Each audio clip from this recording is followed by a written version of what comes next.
स्वागत है आप सभी का आपके अपने YouTube चैनल में।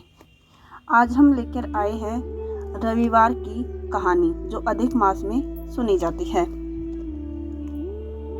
तो यह कहानी है सूर्य भगवान की, जिसमें एक ब्राह्मण था। वह सूर्य भगवान का भक्त था। रोजाना नहाता धोता और कहानी सुनता, सूर्य भगवान की पूजा करता, लेकिन कमाता कुछ भी नहीं था। ब्राह्मण घर में ही पड़ा रहता था। ब्राह्मणी बार बार कमाने के लिए परेशान करती, उसे कहती कि बाहर जाओ, कमा के लाओ, लेकिन बाहर जाता तो पड़ोसी अड़ोसी भी उसे निकम्मा कहकर अपमानित करते, क्योंकि वह कमाने कहीं भी नहीं जाता था। पनघट पर जाता तो पनिहारी भी उसे परेशान करती। अतः एक दिन वो नहा धोकर परेशान होकर अपनी पूजन की सामग्री लेकर जंगल में चला गया। उसने देखा कि वहाँ एक सूखा पीपल का पेड़ है। वो उसी सूखे पीपल के पेड़ के नीचे बैठकर पूजा पाठ करने लगा। उसने सूरज भगवान की कथा कही और वहीं पीपल के पास एक सूखा सा तालाब भी था। उसमें थोड़ा सा ही पानी था। उसी पानी से लोटा भरकर सूर्य भगवान को जल चढ़ाया। पूजा का जल बहकर पीपल और सूखे तालाब में चला गया। जल के जाते ही सूखा पीपल हरा भरा तथा सूखा तालाब साफ पानी से भर गया। उस जल में सूर्य भगवान दिखाई देने लगे और कहने लगे, ब्राह्मण मांग, तू क्या मांगता है? ब्राह्मण ने सुना तो वह घबरा गया और सोचने लगा कि पीपल में कोई भूत रहता है।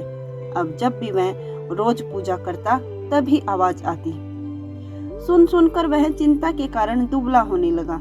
ब्राह्मणी भी कभी कभी ब्राह्मण से मिलने जंगल आती थी, तो उसने ब्राह्मण से पूछा कि आप दिन प्रतिदिन दुबले पतले क्यों होते जा रहे हैं? तब ब्राह्मण ने सारी बात बताई। ब्राह्मणी ने कहा कि आपकी पूजा करने के बाद ही आवाज आती है ना, तो मुझे लगता है कि सूरज भगवान स्वयं आते हैं। इस बार जब आवाज आए तो तुम सब कुछ मांग लेना। ब्राह्मण ने बोला कि कैसे मांगू? ज्यादा कुछ कहना होगा तो मैं भूल जाऊंगा, मुझे मांगना नहीं आता। कोई ऐसी तरकीब बताओ जिससे कम शब्दों में ज्यादा भी मिल जाए। ब्राह्मणी ने कहा, तुम इस प्रकार कहना, नौखंड महल के अंदर सोने के पालने में पड़पोते को दास दासियों द्वारा खिलाते हुए अपनी आंखों से देखूं। इस प्रकार लंबी उम्र और महल, बेटे पोते पड़पोते और धन सब मिल जाएगा, क्योंकि जब धन होगा तभी तो सोने का पालना होगा, दास दासियां होंगे और आंखें घुटने ठीक होंगे, तभी तो पड़पोते को सोने के पालने में झूला झूलते हुए देखेंगे। दूसरे दिन पूजा के बाद आवाज आई तो ब्राह्मण ने वैसा ही कहा जैसा ब्राह्मणी ने समझाया था।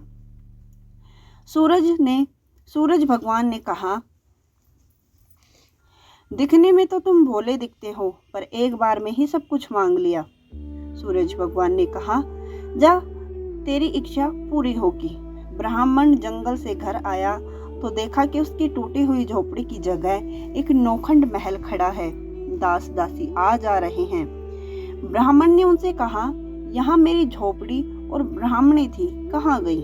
उस समय महल के खिड़की में एक सुंदर औरत गहनों और सुंदर कपड़ों से सजी हुई बाहर आई और वह बोली कि आ जाओ, यह अपना ही घर है। सूरज भगवान ने तुम्हारी मनोकामना पूर्ण कर दी है। ब्राह्मण ने कहा कि हम इतने धन का क्या करेंगे? ब्राह्मणी ने कहा, धन से क्या नहीं होता, दान करेंगे, पुण्य करेंगे, यज्ञ करेंगे, होम करेंगे। फिर ब्राह्मण ने वैसा ही किया। अब जब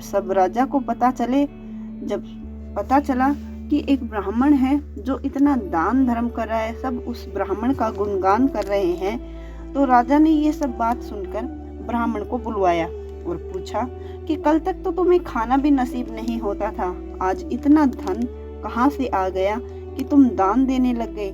कहीं से चोरी डाका तो नहीं किया? ब्राह्मण ने कहा कि यह सब तो सूर्य भगवान की कृपा है, और सारी कहानी राजा को बता दी।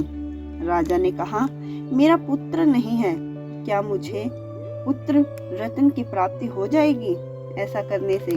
ब्राह्मण ने राजा को कहा, हाँ, आप सूर्य भगवान की पूजा कीजिए, आपको जरूर पुत्र रत्न की प्राप्ति होगी। ब्राह्मण ने राजा को सूर्य भगवान की पूजा विधि बताई। राजा ने वैसा ही किया और उसके पुत्र हो गया। सब लोग सूर्य भगवान की जय बोलने लगे। हे सूर्य भगवान, जैसे ब्राह्मण और राजा की मनोकामना पूर्ण करी, वैसे सबकी सुनी।